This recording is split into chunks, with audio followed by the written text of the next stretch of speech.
What's up, guys? This is Skodljivec bringing you my first Zoom video for Pokerstrategy.com. A lot of my students asked me when I'm gonna do some PLO Zoom videos, and I decided it's probably a good thing to do them like after every couple of theory videos to go into some live action, because I know some of you guys really like to watch that. Therefore, I'm gonna do a bit of Zoom videos every now and then on various stakes. I'll be playing two tables at once, and I'll try to explain my thought process as I go along. So let's just get started and, play some PLO. Easy opens on both tables.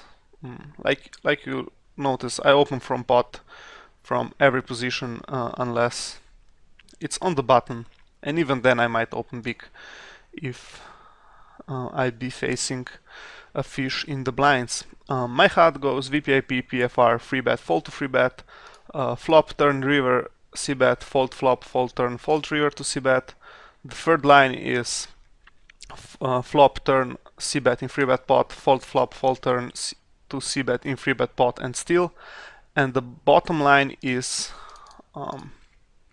donk bet, fold to donk bet, flop raise, when to showdown, and aggression factor. So interesting spot on the first table. We have an open ender. We face a very small raise from the button. Basically, it's probably a fold here. I'm afraid that his range might have some draws that completely dominate me. Therefore, I'm just gonna fold here and let him have it.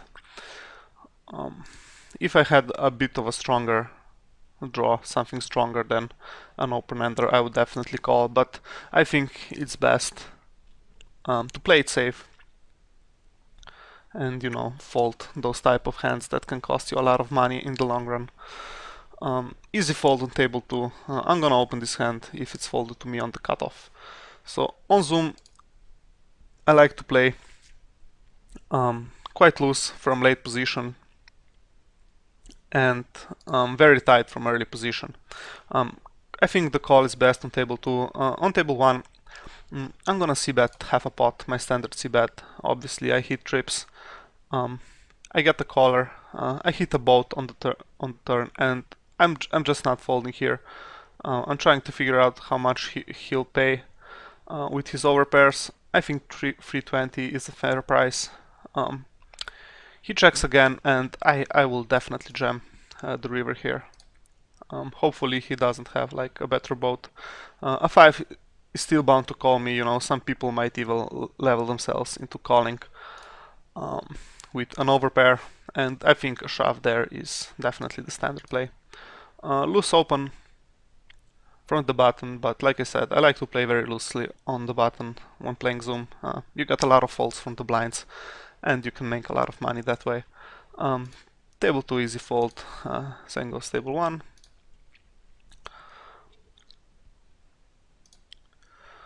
Easy folds all around.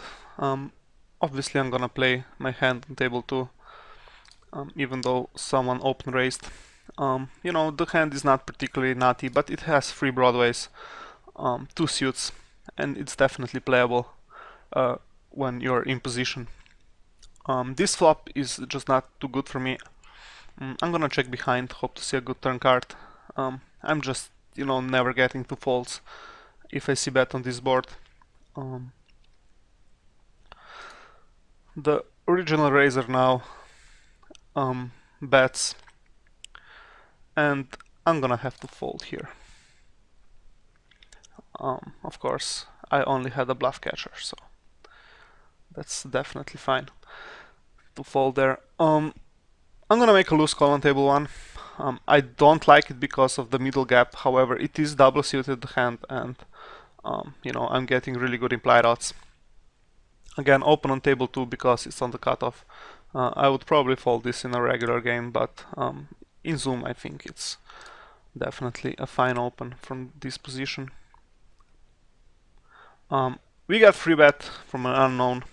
Our hand is not the best in the world, but it's double suited, and I think it's quite a standard defend. He bets small on this flop, and this just doesn't look too strong to me. He's a Finnish guy. I'm gonna float him with my gut shot and two backdoors here.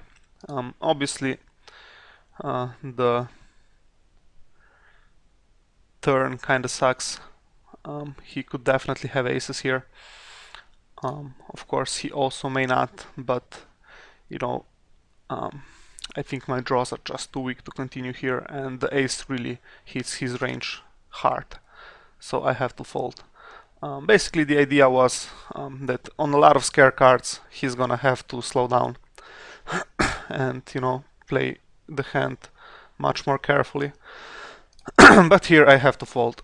Table 1, I'm gonna go for a raise with a pair and my nut flush draw. I'm ahead of basically anything that he can have here, unless he has like a set of queens, which would really suck.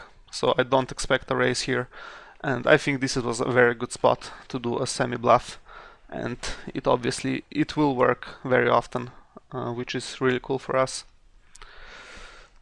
Easy fold on table 1. The hand looked pretty, but it actually does not play good at all. Standard fold of the jacks on table 2. I'm gonna play kings here, basically no matter the action. If P-Doc opens, I'm just gonna call. My kings are too weak, but he limps, and I'm gonna isolate him. I get a call from the button, and the flop will go 4-way. So in a 4-way pot, we're gonna play pretty straightforward. Obviously, it's nice when we hit this strong. I'm gonna bet like a bit more than half a pot. It would really suck if I got raised here. I don't think button has here anything, but usually when you get raised on this board, people actually have a mate hand, which is, highly unlikely, but that's what happens from my experience. It's a board you might think it's a very good one to bluff, but people play quite straightforward on it, especially at these stakes. Table 2 I'm gonna bet just because I don't have any equity. I'm gonna bet around 2/3 pot on table 2. If he raises, I have to fold. He checks again, and now I don't really like the river. He could have had a lot of overpairs here that just got a full house. He can have something like jack 8 here, and I just don't see myself getting value. Unfortunately, we lose the hand. I'll stop the video after this hand and gonna take a look at it. Yeah.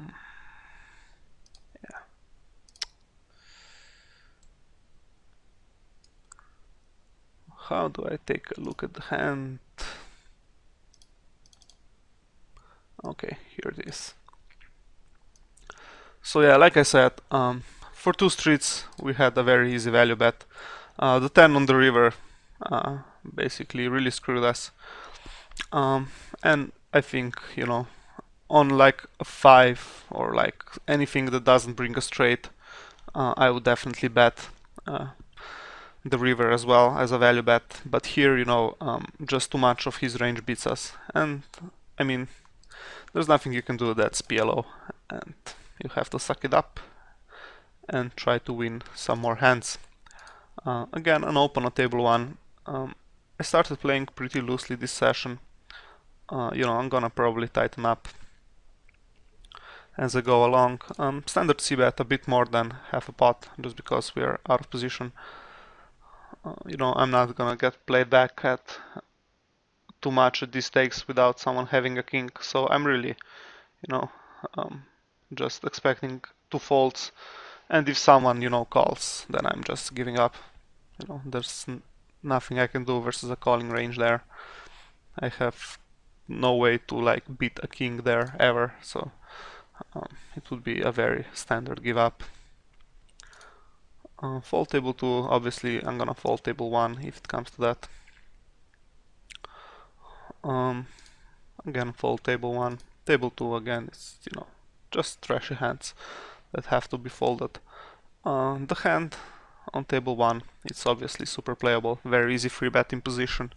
Like, I have no reason this guy, but you know, he would have to be like a really tight player for me to ever consider do anything but a free bet here. Obviously, if we get 4 bet, it sucks because we have to fold, but you know, I don't expect that to happen that often, especially since I hold an ace blocker in this case. Interesting flop. Like, we flop a backdoor flush draw, and you know, there is a hard draw possible. I'm gonna bet half a pot here, even a little less, you know, just hoping for people to fold out their share of the equity. You know, they might assume I have something like ace 5 or something like that, like aces with a 5. This guy just calls. I think he often calls. I mean, I think he should raise a flush draw on the flop, so I don't really think my 9 is good here, so I'm just gonna have to check fold. I think this is like, usually when someone only calls here, it's like really super strong hand. Yeah, he bets even less than pot, so he doesn't even go all in. I have to fold here, unfortunately. You know, if I'm up versus a straight, I'm drawing that, and that's my concern here. I decide to donk on table 2. I want to define this guy's range. He folds, which is fine. You know, if he would have called, then I would have known that my aces are still good, and it would be easy for me to play. I mean, easy, not easy, but easier for me to play on the later streets. Table 1, table 2, sorry, easy open, of course. Again, a very strong hand on table 1, which is gonna be opened no matter the situation. Fold on table 2. Under some circumstances, this hand is gonna be played, not when there's an under the gun opener though. Queens on the button, again, quite playable. You know, especially for a min raise, I'm not going anywhere. We get a free bet, and we just have to fold. We are crushed by aces, and you know, our hand plays really bad in a free bet pot regardless, so a fold is the best play there. Fold table 2, fold table 1. These are all hands, you know, that looked pretty but are actually really bad. Strong hand again, table 1. Hopefully this time we actually flop something.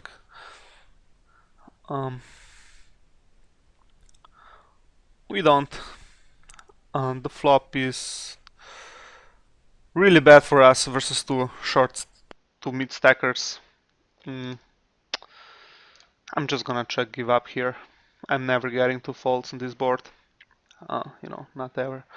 Table 2 I made a loose pre-flop call. I got checked by the nit under the gun. He check folds this board. This is something that you guys should notice a lot.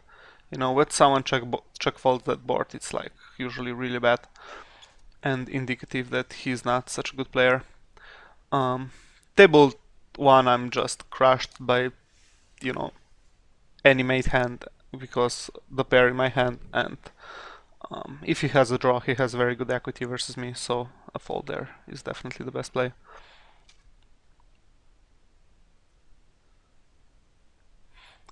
If this guy opens, I'm probably gonna free bet him. Like, he goes for a min open, which is indicative to me that he doesn't have aces and wants to keep the pot small for when he does get free bet, you know, which is usually like a huge tell. On the other hand, this could be a trick on his part, you know, min opening in order to 4-bet. You know, that doesn't happen, which is obviously cool. The board comes ace high, and we have no equity whatsoever versus his hands. And I think we have to bet fold here. You know, I don't like checking behind and giving up because, you know, if he has some broadways or like some weak open-ender, he might just fold here. You know, I don't make it too big, but Table 1, table 2 I'm gonna see bet, you know, obviously. He calls, which is like a really weird thing for him to do. And he donks the turn, I mean, obviously I have to fold. If I had aces, I'm not going anywhere, like ever here, obviously. His line is just weird. I mean, why does he not shove the flop if he intends to stack off? It's a mystery here, but so be it, it's fine. Call on table 2. I have quite an anti-hand. If this guy c-bets, I'm probably gonna bluff raise him on this board. He doesn't, which is fine. He never has a 5 here after he doesn't c-bet. So if this guy checks, I'm definitely betting for value. I'm getting called by worse aces, by some flush draws, by some straight draws on the turn. This is exactly what happens. And I'm gonna bet slightly less than $2. I get 2 folds, which is fine. We flop the nut flush draw on a paired board on table 1. Still, I don't want to just, you know, check behind because I want him to fold his pairs that have equity. On the turn, we hit our flush and he folds. I mean, this is a really weird play on his part. What did he check all the flop with that now folds on the flush turn? Again, something I would note on the guy, the way he played it. Table 2, I'm gonna play this hand. I think a call is definitely best on the button. Try to get the flop multi-way. Versus this rack, I'm free betting table 1. The hand plays well enough in a free bet pot with position. We flop a monster, a straight, and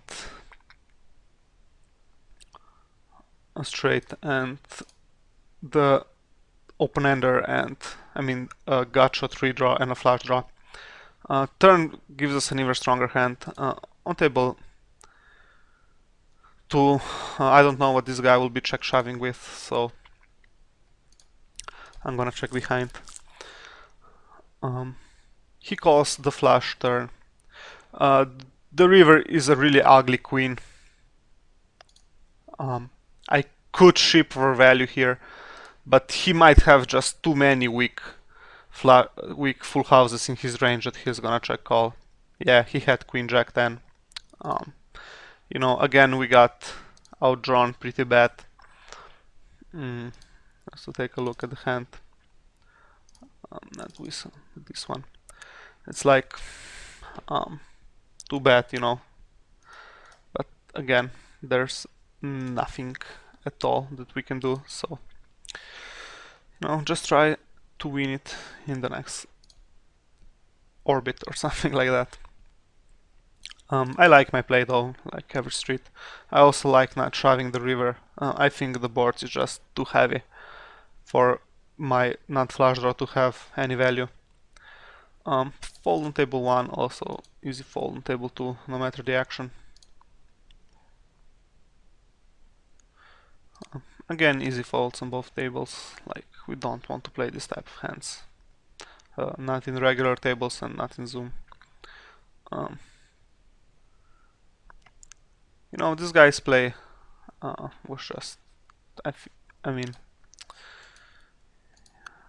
he's obviously a regular, you know, he was thinking, he knows that I will barrel that turn a lot, so I think he played it fine. I think I would just shove the river if I were him. I obviously don't have air there. Open on table 2, table 1, call on table 2. I'm going for a check shove on this board. Obviously I hit top pair and a wrap. He bets small, which makes me think that he doesn't actually have a strong hand. You know, regardless, we have to go broke when we flop this good. You know, obviously this guy has a sizing tail. I mean, he bet so small on the flop. It was obvious he's weak. So when you play versus this type of guys, how you adjust is that you check shove very lightly. We have a monster on table 1. Of course the flop comes very ugly for our hand. Still we have to bet here, we have no equity versus some hands, and we want, you know, to make him fold his share of the equity. Like if he has a 7 with side cards, he already has decent equity versus us, and he can wrap a lot of hands in future streets. So I just wanna bet here and hopefully take the pot down, make him fold. There are some good barrel cards for us, yeah, like hearts, a king on the turn, like even an ace is fine. But in general, if I get called here, I would probably give up on the turns. He raises, and obviously it's fine. I don't isolate the hand on table 2. The problem is that, you know, even though the plan is to isolate someone, I wouldn't actually be isolating anyone. I would just get the flop like freeway with a trashy hand out of, you know, and even though I had position, that just wouldn't be the best thing in the world. Again, a loose-ish open from the cutoff. We get free bet. Our hand is definitely strong enough to call it with position. The board completely misses us, and here I'm not even gonna float or anything because I basically have 0 draws. He pots it, and obviously we fold.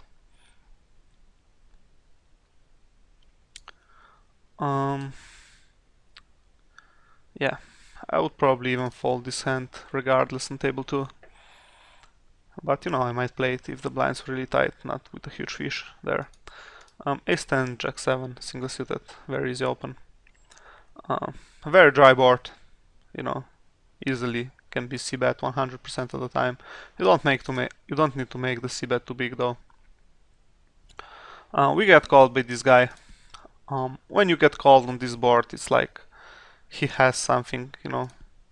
So I'm just gonna check and give up, like unimproved. Obviously, I hit the jack, but versus his entire range, I'm just crushed here. So I think folding's best. Easy folds on table 2. Now easy open. Easy open from the small blind as well.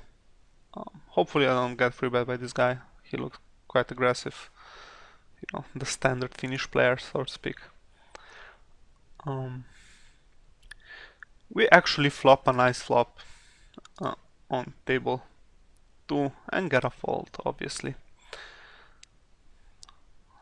Ace 5, King 8. Again, a hand I would open from the cutoff, but fold from MP. C-bet, table 1, quite standard. He doesn't have a strong hand. He doesn't free bet pre-flop. We hit our set on the turn. You know, the open-ender gets there. Still, I think there's definitely enough value. I don't want to make the bet too big though. So, I'm just doing 140. 240, pardon. If he raises, that would be sick. He obviously has 8-6 here. You know, there's nothing I can do here. I have to fold, unfortunately, so it really was a bittersweet card on the turn. I still think that checking the turn is not good because he can check behind a lot of hands, you know, like Queen Jack 10, 10-8, stuff like that, that has good equity versus me, that will definitely call another bet. You know, also if he has like weak 2 pair, again, he's not folding to a turn bet. So definitely overall there's value with this hand. But here he raises and we have to fold. We just don't have the odds, and it's a question if we have any implied odds as well, so very easy fold there. Easy fold so far.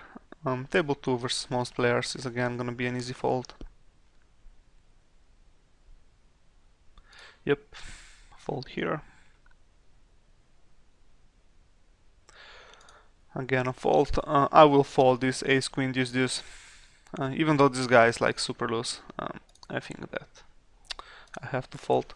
I make a loose open on UTG table 2.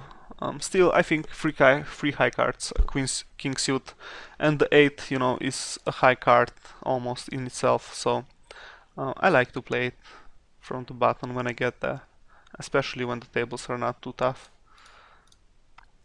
Obviously fold with trash, easy open on table 1. I'm gonna fold these pocket 5s on the button, like sure, I could steal sometimes, but you know, pocket fives play just terribly there, so I think a fold is fine. Single suited queens on table 1. Too weak to open from UTG. Fold. Same goes for the pocket eights on table 2. It's gonna be a very easy fold if someone raises, which is exactly what happens here. Easy fold again on table 2. Table 1, I'm gonna try to isolate cutoff. Unfortunately, he limp folds from the cutoff, and I get 2 callers out of the blinds. Still, I flop a nice flop, and I'm gonna bet like quite big here. You know, there are a lot of worse hands that actually call a bet here. I got pot raised, which is really sick. I only have 2 hands on this guy. You know, he puts me in a tough spot. But I'm gonna just jam here. Like, he hit a set and raised. Obviously that sucks for me. I just didn't like the idea of calling and, you know, jamming a safe turn. But I also don't like the idea of folding to an unknown when he pot raises that board. It's like we block the top 2 sets, and not many people, you know, check raise bottom set there. So I think, you know, versus an unknown, the stack of there, it's marginal, but I think it's fine. Like a lot of the times, you know, you're gonna get aggressively shoved on by, you know, first of all a hand like yours, and second he might have something like an open-ender and top pair, or like kings and an open-ender, and you know, folding, in my opinion, versus those hands would be really bad. So, you know, but if you want to play it safe, and a player is unknown, then you can definitely find a fold there. Still, you know, even when he does have a bottom set there, we have some equity with our hand, you know. If we take a look at it real quick before we continue the action, I estimate I had more than 30%, even though I didn't have much of redraws. Actually, no, I was completely crushed.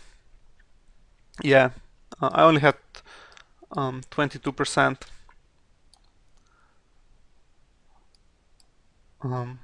I estimated this quite poorly. He actually, the reason why I estimated it poorly was probably because his kings were blocking a lot of my straight outs, which weren't, you know, I only had a backdoor straight, but you know, it blocks everything that goes high over there. But yeah, even, you know, without the kings, I don't think I hit 30% there. I get call 4-bet on table 2. I think it's an easy call. Like with this hand, you know, if he has aces, I'm doing great. I flop the world. I'm just gonna check. He should jam here. He doesn't, he checks behind. I'm gonna bet small on the turn. You know, I'm obviously not folding here and ever. He now goes all in and I'll call.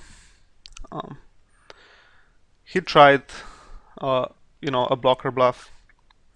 I think his idea was fine there. Like, it's unexploitable for him to just jam the flop and get the money in. But like, he chickened out and didn't want to go broke there on the flop, and decided on the turn that now he has a good chance to bluff. The problem is though that I'm never believing him. He has a flush draw there. I mean, he's always just snap jamming aces with a flush draw there. I mean, it's not, he never checks them behind. So it's like, to anyone that can hand read at least a little bit, you know, if I have 2 pair there, I'm just snap calling when that happens. Sorry. Sucky spot on table 1. I'm gonna see bet. Like, He's gonna raise me with a straight, but he'll fold a lot of hands that have equity, like weak pairs, you know, stuff like that, and that's totally fine with me.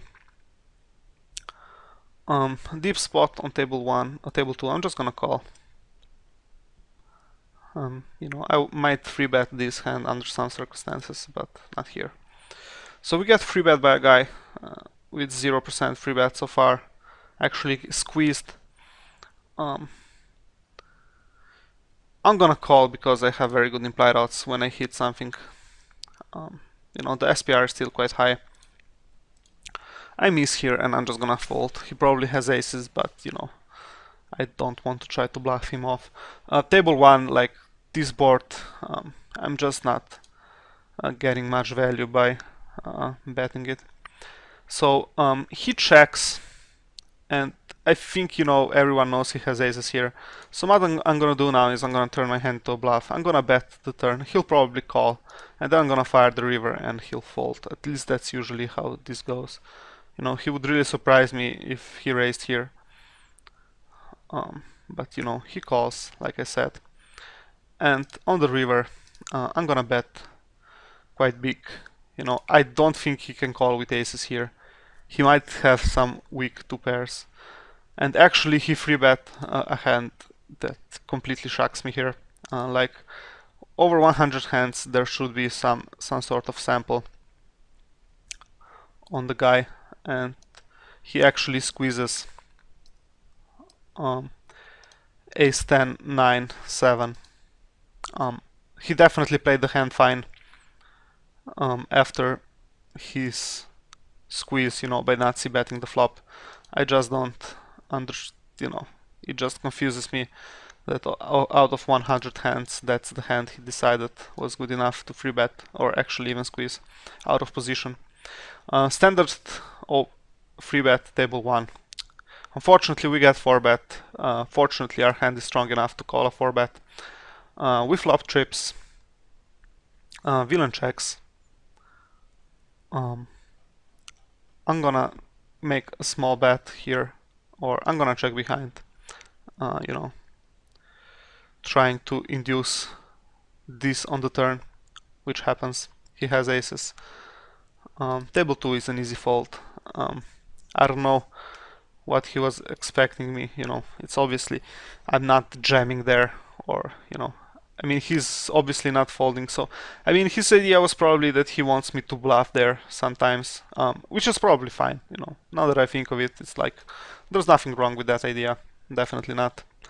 He can obviously, you know, induce a bluff or two by some players, however, you know, most players will know that he's not folding aces there, so it's just I don't like his play that much, you know. Here I would fold if it were heads up. Freeway I think I can call, especially with good position on the original raiser. On this board we're obviously going broke. I'm gonna call table 2.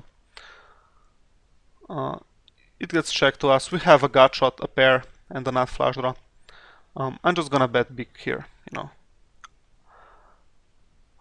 like something like 720. Standard called on table 2. He bets the turn again. We pick up an open-ender with our top pair. I think standard call again. The river is a 6. If he bets again, you know, I could turn my hand into a bluff.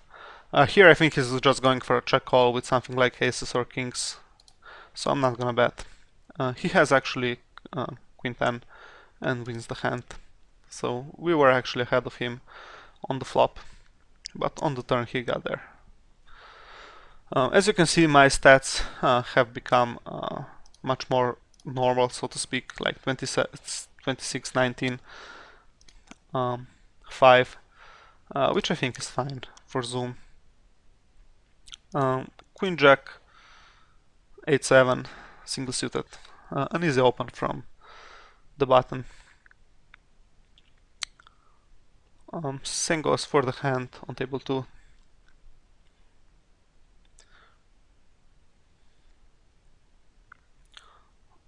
We missed on table 2. Like, we have an open ender though, so I'm gonna bet here. You know, hopefully someone folds a hand that has some equity versus us, like a better straight draw or something like that. We get donked on table 2. Table 1, sorry, again I missed. On this board, there's nothing, I can't fool around here, especially with a guy that donks into 2 people and has low donk percentage. Same goes on table 2, it's a min raise.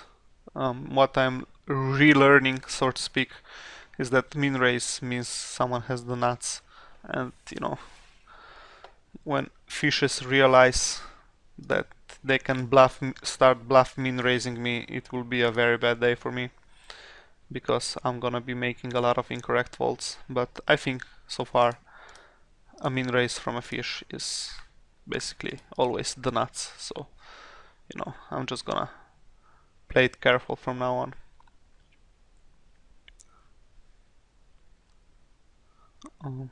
Loose open on table 1, but I think it was fine. So I have crappy-ish aces. I could squeeze here, but then I'm afraid I'm gonna turn my hand to face up, so I'm just gonna call.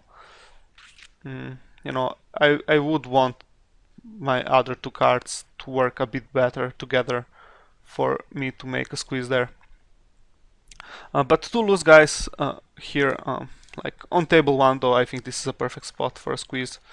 Like, people will give me credit for aces here a lot. And if this guy 4-bets, that really sucks. But I am, with my ace king queen, I'm like, if I flop any of the top 3 cards, I'm just going broke, unless there's like a completely ugly flop. Obviously I'm going broke on hearts. But overall I think this is a very nice play, because my hand has a lot of raw equity here. And I'm a bit deep with toe wave, so I might make, a call might not have been that bad actually, but I like to take the initiative. And 100 BBs deep, this is like a super standard squeeze in my opinion, because we dominate a lot of people's ranges. Very, very disappointing flop. This guy does fold a lot to 3-bets, to c-bets in 3-bet pots. I'm gonna check here, see what happens. I think he's check shoving here any pair, and I think a bet here on my part would be just burning money. He has to be afraid that I'm gonna check shove aces here, in my opinion. So when he bets this big, he definitely has something good. And we have ace high, so we have to fold, unfortunately. If we actually had an overpair there, or hit a jack, like if that board was with the queen instead of the jack, then it would be a very easy stack off. Crappy aces on table 2, still a clear 4-bet. The SPR will be a bit above 2, which is fine. We're just gonna jam the flop, and he calls. Very good turn for us. We're just gonna jam. If he turns a 7, so be it, but who knows. He actually, is like a complete... I don't know how to put this word kindly. He's a very bad player. I think, I can't explain the hand or anything, why he called with pocket tens there. Unfortunately, I don't have many of these type of players where I play. But it's good to see people like that and on these stakes. I bet on table 2. I want to protect my hand. If he raises, obviously I have to fold, because I'm crushed by raising range there. Easy fold on table 2.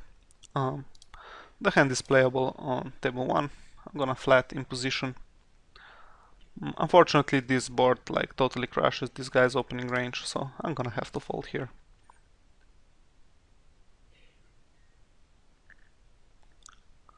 A playable hand from the button if it gets folded around to us. We're gonna see what happens.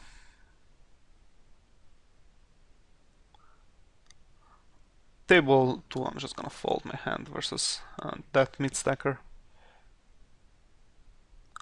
Yeah, like I said, easy open on table 1 when it gets folded to us with a double suited hand. Also, I think these two opens are quite standard as well. A double pair on table 2. You know, I would fold it in some tough games, but I think here it's fine. I'm gonna get a lot of value if I flop a set, you know, even though I'm gonna get overset from time to time. I'm gonna bet around half a pot here. Here I think I have to c-bet with my top pair, top kicker. This guy just calls the flop. He could have a lot of things.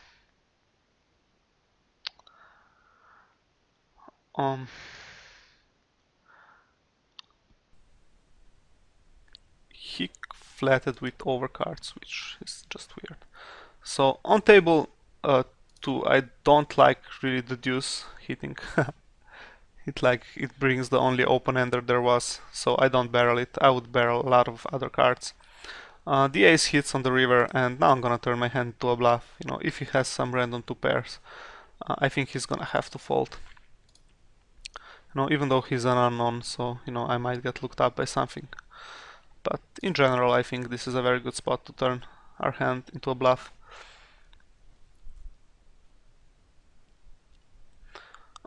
Probably I'm gonna fold on table 2 unless the hand goes 4-way. Yeah, easy fold versus a single raiser. So we flop trips versus a limper. He seems quite aggressive, so I'm gonna go and take a passive line versus him. He seems to be the barrel-y type. He doesn't barrel the flush turn. I'm gonna bet small, hoping to get some value, I don't know, from like an ace or something, which is definitely what this guy is capable of calling with. And he probably did with just that. Now, if we take a look, he, believe it or not, he actually called with pocket queens. You know, great thing to see. People calling like that. So I'm gonna play this video for something like 10 more minutes. I think everything more than 50 minutes is just overkill, and you guys can't really be concentrated that often. I mean that long, so I'm gonna be wrapping it up in less than 10 minutes. Nice jacks on table 2, an easy open versus a limp. We flop an overpair, which is fine. We make the standard half a pot, a bit more c-bet. We get a fold, and that's very good for us. Like if he had, you know, some overcards in his hand, he could already have made a mistake by folding there, because he, you know, has given up too much of equity. I think this hand is a standard open on most tables. I get 3-bet. I'm gonna call. No, I'm not gonna experiment with any light 4-betting or anything. I think the flop, the best play is to check call. He's gonna have to shut down on a lot of turns. The 7 hits on the turn. I'm gonna again check call here.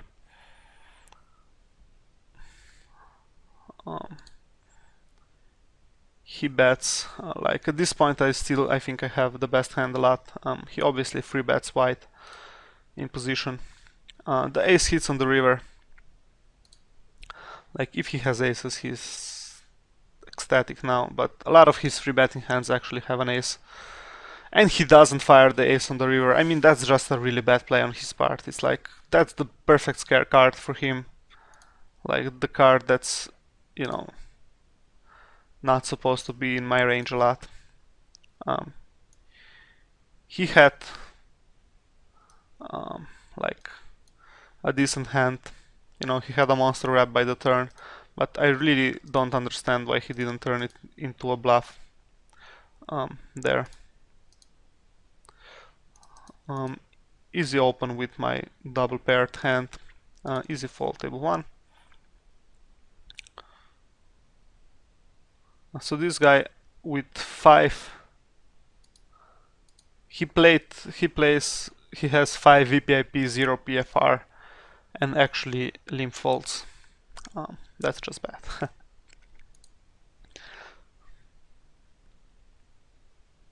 Like here, it's a bit late, almost midnight, so it seems that at these hours a lot of loose players are playing.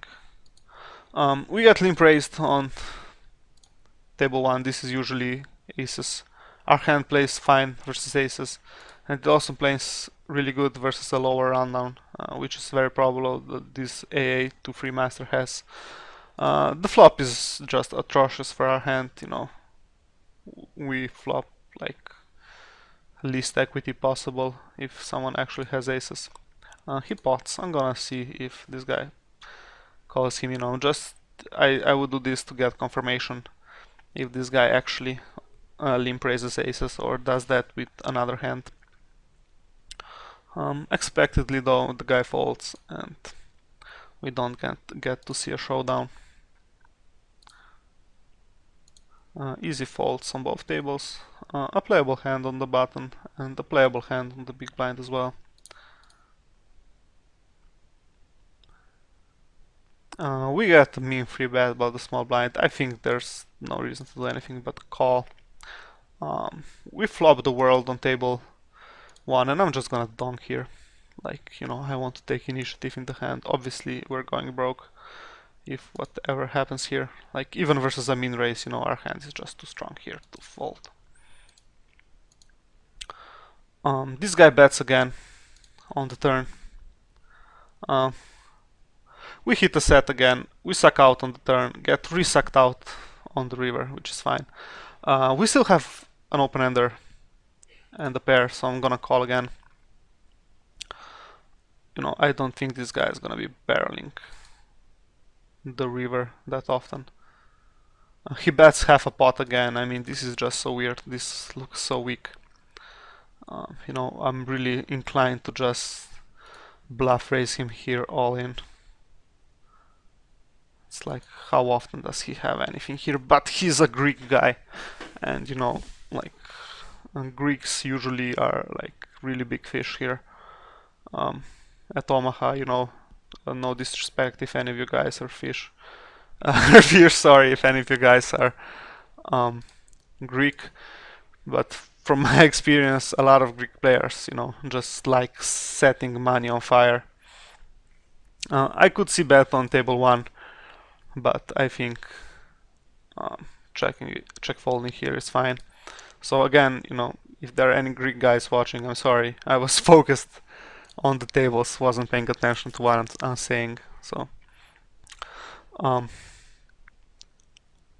I could free bet this hand, but again, I know nothing about this guy, so I'm just gonna call, and hopefully the fish comes along as well. We flop only a gut shot, but this is a very good board to bluff raise. I'm also gonna wrap something here on this board. I'm gonna bet quite big actually. This is the type of board that thing is that if I have the nut straight, not many hands have equity versus me. So people have to play very straightforward on them. Easy open on the cutoff, easy fold on the blinds. We get one caller, we miss the board, hopefully it misses him as well, so we see bet, hoping to get a fold. That's what happens, and we pick up the pot.